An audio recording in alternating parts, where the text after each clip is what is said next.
I see your point. I think one thing that I guess is underlying the criteria we were talking about earlier is this concept called moral courage. It's not a concept, it's a reality.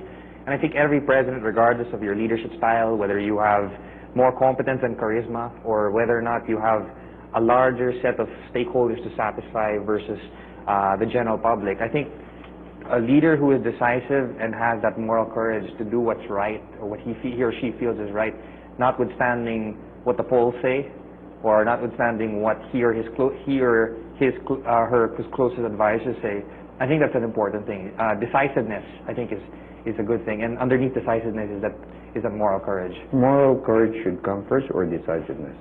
I think moral courage should come first. I think that's the foundation of all good leadership, because at the end of the day, that's your bedrock, regardless of what the circumstance is.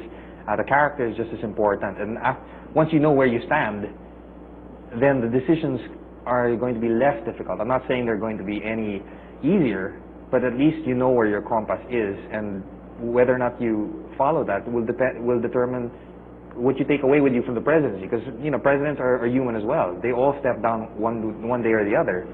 So what you want is a president who understands his or her humanity, and at the same time, when they do step down, they understand that they've done the best that they could within the 4 or 6 years they have in office. When you say that you want to serve this country and you want to be president, or you want to be a congressman or a senator or a governor, it's so easy to say you want to serve. But the call of service is something more demanding when you're actually elected into office, because you talk in terms of what can you possibly achieve to fulfill the mandate that is given to you. Yes. How do you deal with that reality? Especially when you talk about our political structure. Yes. You talk about, so many mayors or so many congressmen or even governors who have been in power in these respective areas, and it's just a cycle among the family, and the others don't have an opportunity really to be a part of the governing process. Yes, I see that as well. So what we've done, for example, in one of the groups one of the constituent members of the Movement for Good Governance is a group called Kaya Natin.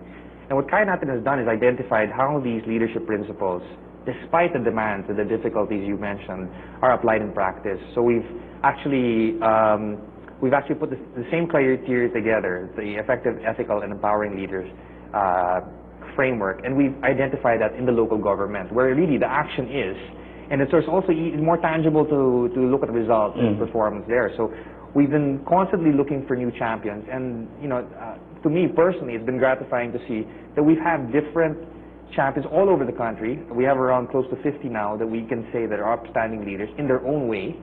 There's no one-size-fits-all type leader, but with that community of leaders, they now share with us what are the best practices for good governance, what are the challenges that they've had along the way, and how they can rely on each other. Because, for example, in terms of infrastructure development, there's always this question of corruption there. Yes. I think where most of it is. You mentioned pork barrel earlier, and all these issues that have to come with it. One mayor may do it better than another mayor, but the fact is, if we build a community, or these islands of good governance, so to speak, in an entire archipelago that has suffered so long under our problems, then I think we can find ideas and share with each other. I think, to me, that it makes sense because it's a cultural thing. It's the way I look at it, the way we look at it at the Movement for Good Governance. It's like the 21st century way of looking at bayanihan. How do you share these best practices despite the difficulties? With the leaders that you've mentioned, 50 of them, you speak about Teddy Pagilat of Ifugao, you talk about Padaka of Isabela, perhaps Governor Panilio of Pampanga, and then Robredo of Naga City. What is it that is common with them, which can be shared under a new concept of bayanihan, which should be the ideal in terms of how local leaders should really deliver basic services or even serving their people? I think part of what you said has the answer already. I think the idea of sharing. The empowering part of leadership is just as important. I'll give you an example with Mayor Robredo. Our understanding, and this is already from a think tank in Washington, D.C. that actually cites his examples. He's the only mayor on record that has voted to increase the taxes to, for example, create a public works project like a public market. And it's the businessmen who are in his town council actually vote for it.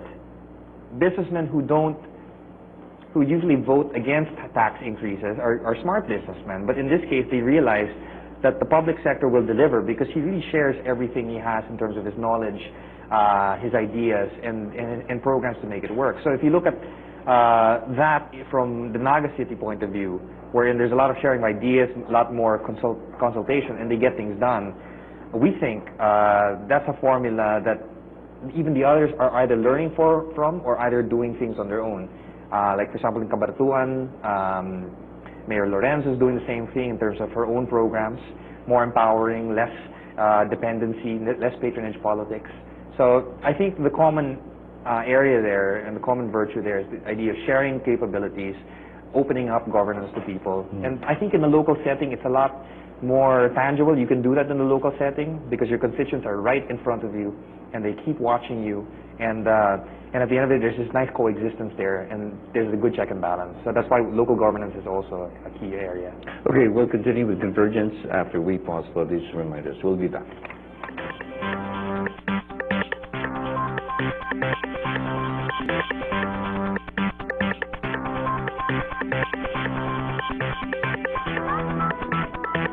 We're back with Convergence, and with us now is one of the founding members for the Movement for Good Governance, a former Finance Undersecretary during the Ramos years, former Undersecretary Melvita Guevara. Good evening, ma'am. Hi, good evening, Freddie. When you try to look at your experiences way back during the Ramos years when reforms were being undertaken, especially in terms of the tax structure, and 11 years after that, being in the private sector, and having started something of a novelty which we need at a time when we need hope. I mean, how important is this movement which you have really initiated in terms of preparing ourselves for the next set of leaders who will govern this country? I was thinking that on the first day after election, the new president will face a deficit of about 300 billion and a debt stock of about 4 trillion.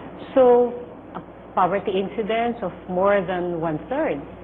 So you must really be sure, we must really be sure that we should be able to elect a president that can address these problems effectively, or else we're really, really done. And that is why we really feel the urgency of influencing everybody to elect transformational leaders. When you talk about transformational leadership, which is a must, and there's no other course we should take in 2010, and if you look at the quality of those seeking the presidency or even other posts, I mean, how would you rate them and make our people understand that this is the type of leader we need in 2010? Did you see? I was so sad to see that those who participated in a national survey considered patriotism as the last among the characteristics that they look for. And in fact, if you look, a lot of the personalities are really voted upon because of their media exposure. So there is very, very little debate on the platforms, on what they would like to do or what they hope to do to be able to address the problems of the country.